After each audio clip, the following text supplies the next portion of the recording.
Yo, yo, yo! Welcome to another exciting episode of your favorite Enviro show. Indeed, very, very much interesting. And it's always a pleasure to have you right there. Yeah, so shout out to our day ones. You know who you are, man. Shout out Naquila, I saw you. Shout out Miss Ruth. Shout out to Tamanzi youth and our Congo youth out there. Yeah, so stay tuned, guys, because you know next week we will be giving shout outs again. So make sure you're commenting and we're checking you out, man. Yeah. So get yourself comfortable and stay tuned.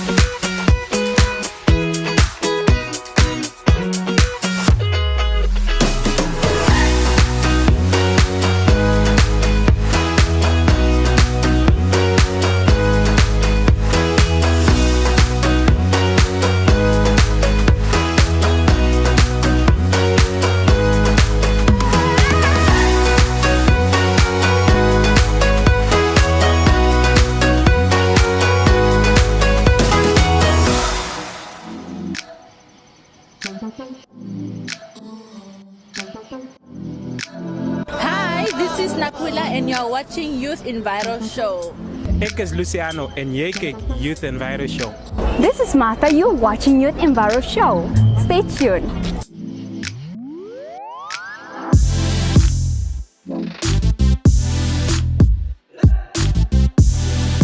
Do you believe that, Namibians are doing much to combat climate change? I mean, in our homes, we hardly practice the 3 R's. Children are taught about reuse, reduce, recycle in schools mostly.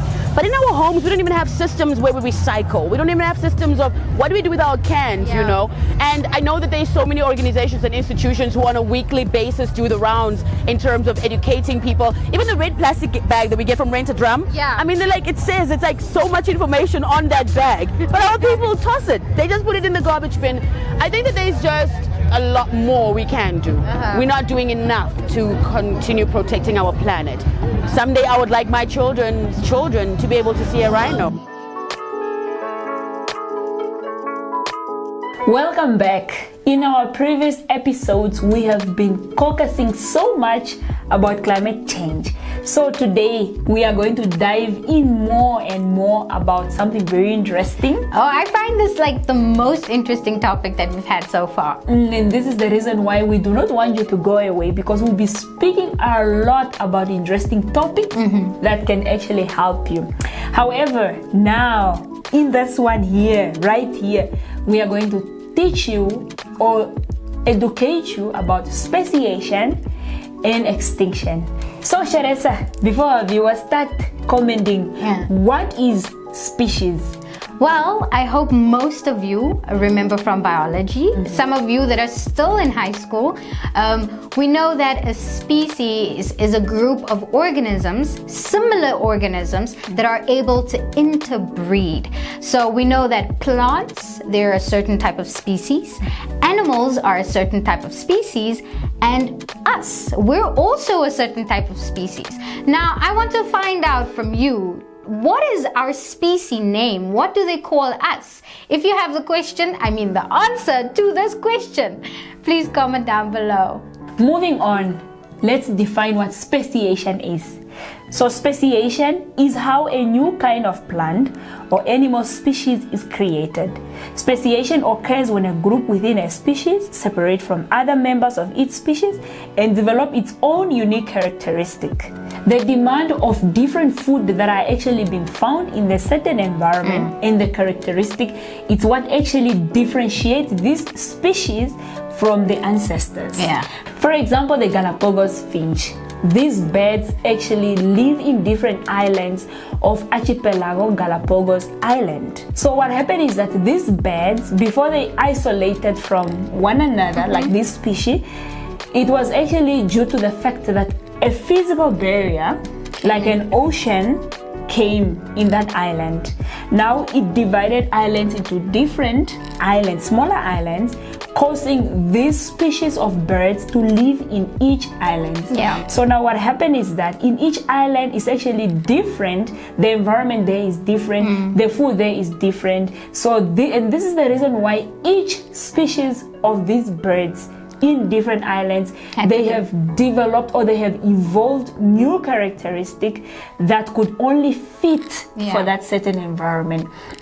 For example, the ones that live in one island where there's hard shells of nuts, so their beaks, they have developed into a little bit harder and shorter beaks to be able to crack the nuts. And even the skills in how they use and develop what they used to do all together in the mainland, now they have to find a new way of doing, in this new island. And this is now what we call speciation, because now they can no more interbreed. Oh yes. Because of the physical barrier, which is the ocean. And the name for that is called the allopatric speciation, which means that it can only happen because the species are being divided by a physical barrier, which is either the ocean, a river, or the mountain. Very interesting, eh? Yeah.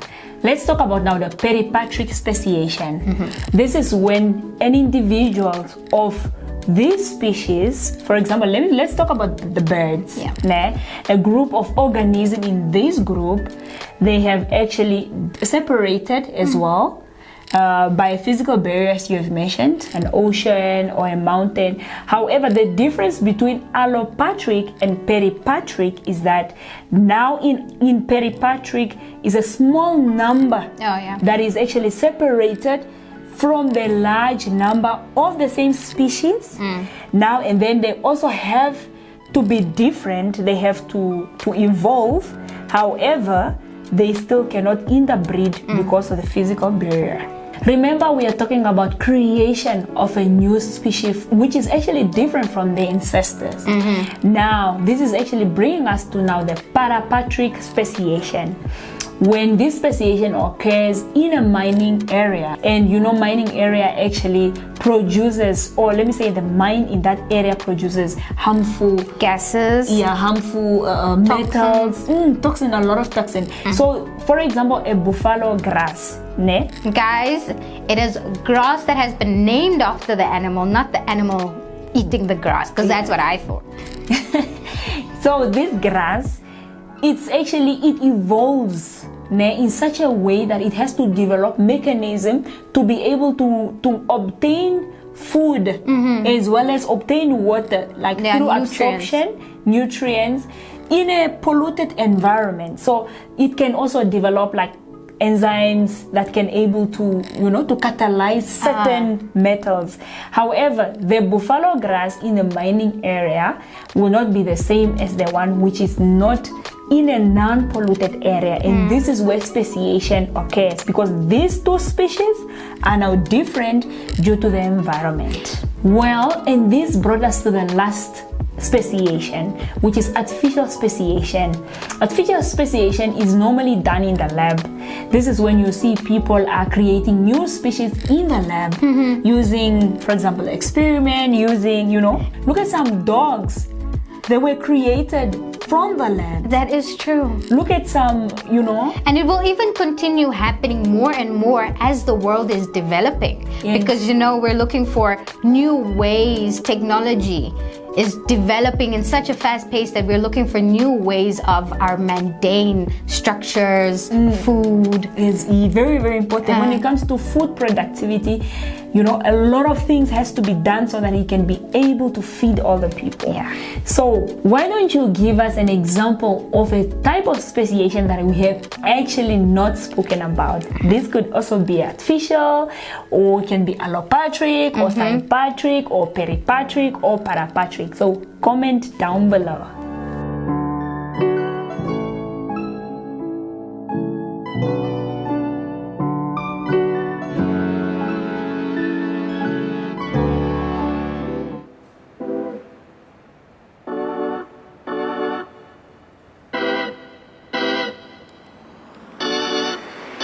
Today we took a very interesting tour.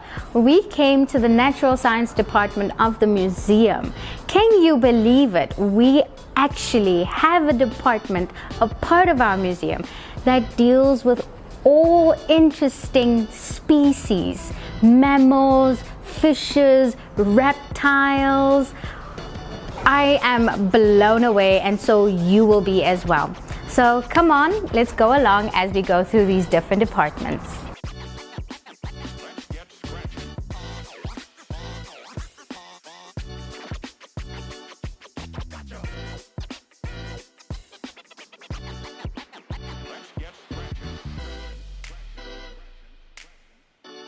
So this is entomology. Here, as you can see, this is my workstation. This whole building is where we keep all the varieties of insects. Wow. So this is this is the biggest collection you find at the museum right now, and one of the biggest entomology collections in Africa. Wow. Did you hear that? One of the biggest insect collections in Africa. So at the museum we do curation work where we do the collection of biological specimens, we do the pinning them, we preserve them, we do research on them, like studying them, what are they speciation, how are they extinct or something like that. So we find out through the geographical distribution. Like we want to know what is in the southern part of Namibia, what is in the northern part of Namibia. Is it still the same? Does it still exist? And or is it gone? Like right now we don't see butterflies anymore according to many factors. And I mean everybody have observed. Yeah, that is you true. hardly see Butterflies those as beautiful butterflies anymore. Might be because of climate change or because of other changes that happens in the nature. So this collection is divided into two, in the dry collection and in the wet collection. The dry collection make up the large portion of the collection. As you can see, these big specimens that can be pinned and can be kept in this form the same way as they are in the nature. So they are a dry collection, while that one in the bottle mostly is those tiniest specimens that we get that we are unable to pin, so we preserve them like that in 75% ethanol. Oh, hi. Good morning. My name is Kunanjambi Mupura. Welcome to the Birds and the Small Mammal Collection. Oh, nice. We have over 256 specimens here. So this is basically an inactive collection, right? There's no more collections or specimens being collected. It's mainly just for maintenance purpose. Okay, so we have two collections, which is the wet and dry. The wet collection consists of specimen being placed in ethanol, and the dry collection consists of the skulls, the skin, and specimen such as this being treated with borax. It's a type of salt that is being placed on the specimen. And then some cotton is inserted into the specimen. And Sewn together. Okay. Yeah. Okay. I don't want to touch any of these. This is basically for research purpose and for conservation purpose, so for the future generations to see. I'm already a future generation. This were collected right in the 1920s. 1920s. 1920s. So maybe we can start with the. Oh, these are big birds. These are big birds. That one looks familiar. That is a vulture. These are vultures. So this tag is called a meta tag. It shows who collected it, when it was collected, where it was collected, and sometimes it also has a GPS coordinate. So this was collected in the 1965. So this is how big the vultures were back in the 1965. I don't know how. Is it the same size, or due to climate change we might not expect the same size? Is it? But then you guys won't be collecting anymore. We won't be collecting so anymore. So then you can't really. There is a need for comparison or for study's sake. Before the team goes out into the field, we acquire a permit from the Ministry of Environment and Tourism. They are the ones that give us the permit. So we need to have a certain number of species that we collect also. So we cannot just go out there and just collect whenever we want to collect. Exactly, because Yeah. nature still needs them. Yes. So this is also a duck, a family of the duck. I don't know when this was collected. Let me see, 1964. 1964. Yeah. So right here we have some true eagles. So I don't know if you are comfortable with touching this Burex. Without gloves, no. This were treated with Burex, the type of salt that I said.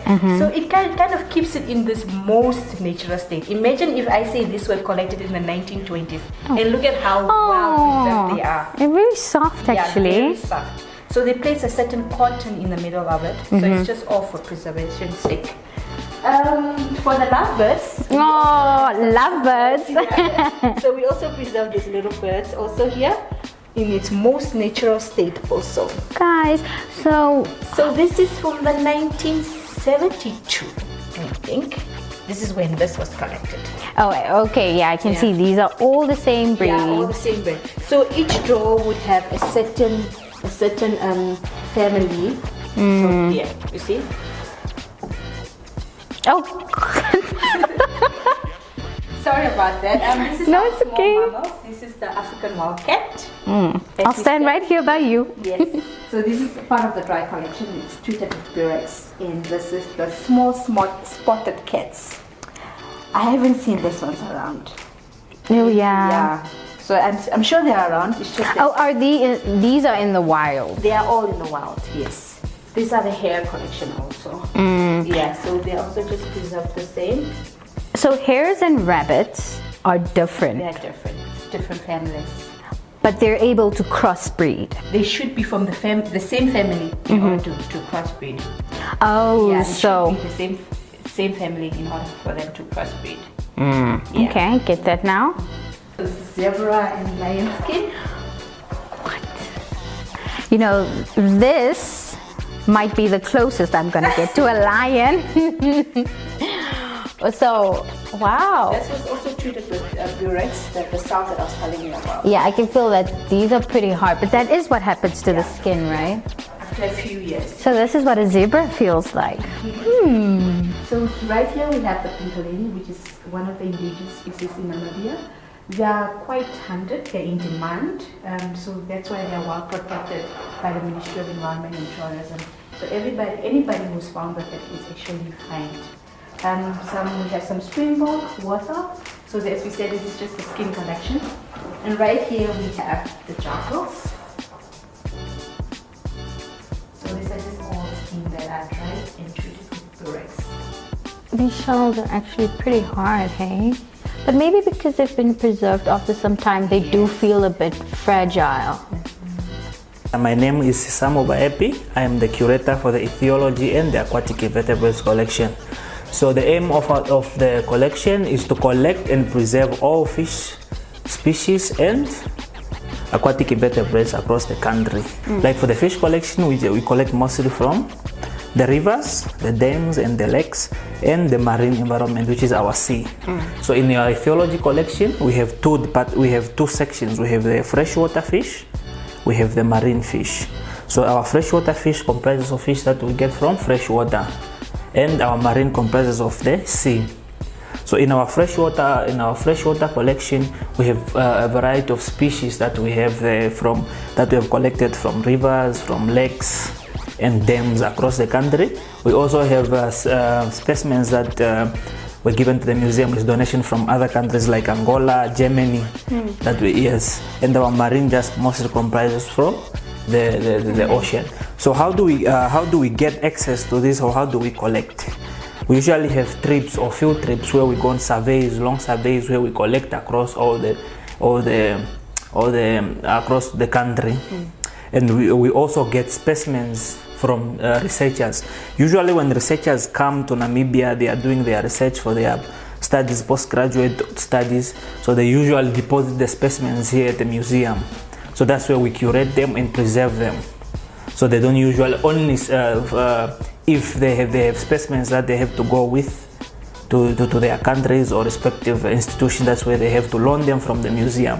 So when they collect the specimens, they belong to the museum, they have to be deposited to the museum. So this is catfish. This is the common catfish that we have, Clarias caripinos. So I collected this last week in the Quiseb River Pass. Yeah, in the Quiseb River Pass. So these are just juveniles when they are small. They can get bigger than all of us. They can get so long and big. Oh, definitely my height. No, even taller than me. Taller.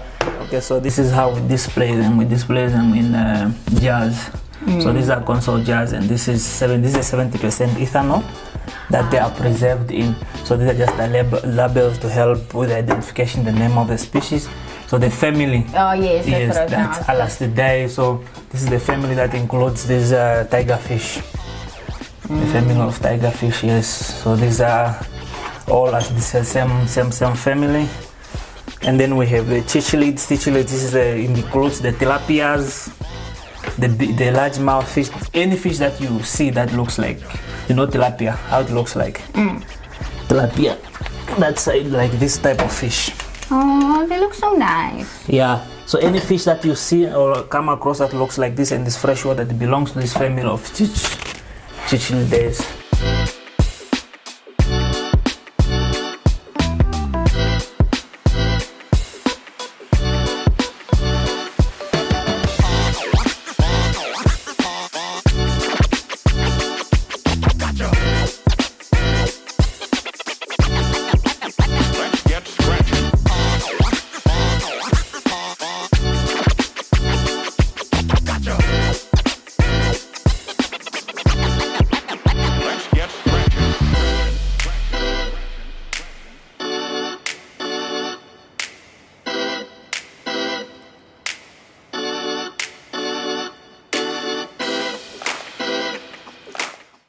Oh, guys, what an experience that was. It was exciting. It was amazing. So make some time throughout the week. I know for those who are working, it's a bit difficult because they only open throughout the week, but it's so amazing. And it's right across our big National Museum. Did you enjoy it? Oh, I loved it. What an experience. Now let's fast forward to extinction. So Shiresa, what is extinction? Well, extinction is the termination of an organism or a species, which means basically the death of the organism and species, that they no longer exist. So before we actually dish out what we know and what we have done research about, tell us, what is extinction? Yeah. And which animal have actually extinct, if that's a word? I mean, Esther, there is Esther's favorite bird. She always talks about this bird. So if you know the name of Esther's favorite bird, please comment down below. And if you don't know, you can always go back to episode number 2. That's what we have spoken about, that favorite bird of mine. Yeah, so guys, extinction, like she said, is when organisms are no more existing. However, we have now different types of extinction. We have now the global extinction, and we have local extinction. We have also extinction in the wild. So global extinction is when these species are no more existing at all. For example, in dinosaurs. Also things like dragons and like the Titanoboa, the biggest snake in the world. Do you believe that these things existed? I mean, I feel like the only reason why we believe dinosaurs were real is because we have physical proof. But other people also talk about like these other creatures also existed, but now they are extinct. Such as unicorn. Do you really think there was really a unicorn, or is just a fairy tale? Yeah. So you may comment right down below. Moving on to local extinction. Studies have shown that some organisms, or let me say some species, are no more found in their range, but only in the wild. For example, the American wolf. Study or researchers have stated that American wolf is no more found in its range, but only in the wild. And also in the wild, the number of individuals of this species has actually deteriorated or decreased. We also have a third type of extinction, which is wild extinction. It means that certain organisms and species are no longer found in nature, but the only way that we can see them or that they're being able to be protected is being in zoos, aquariums, or botanical gardens. Speaking of that, we have been speaking so much about the types of extinction. What really causes extinction? Oof, I'm telling you, there's so many reasons, right? But if I have to name 5, it would have to be catastrophic events such as earthquakes, tsunamis. Then it has to be diseases. There are certain diseases that only happen within species. For example, mouth and tongue disease. For example, horse flu for horses, bird flu. There's events, human activity. We contribute, I would have to say, largely to the reason of why, a lot of organisms are going extinct. But then also, competition between organisms and predators. Yeah, when she's talking about human activities, which actually the main cause of extinction. However, human activities did not cause dinosaurs to go to extinct. I mean, that was a natural cause. Yeah, it was a natural cause. However, humans are actually a distraction, us, me and you, because when the population of human beings increases, everyone wants to clear the land and start their own family. And when you start your own family, you have now a farm, you start building at that place, you cut down trees, like the habitats. There are actually some birds that only prefer to live at a certain tree. Or they not even prefer, they actually can only live in a certain tree because it's their protection. Yeah, with nature is very, very interesting because there are certain organisms that only prefer to feed at a certain type of a plant, of a tree, or feed a certain type of a bird, or they really choose. Their diet is specific. Yeah. And imagine if we now actually eliminate this diet of then certain animal, then it's causing us issues. Yes. However, we are still talking about what causes extinction. It's like habit destruction, cutting down of poaching. Trees. Yes, very, very important. I mean, like we mentioned before, certain animals, they, their tusks, their fur is of good quality. They keep us warm, or they're like good for medicinal purposes. But however, illegal activities with these animals have also gone to a rise.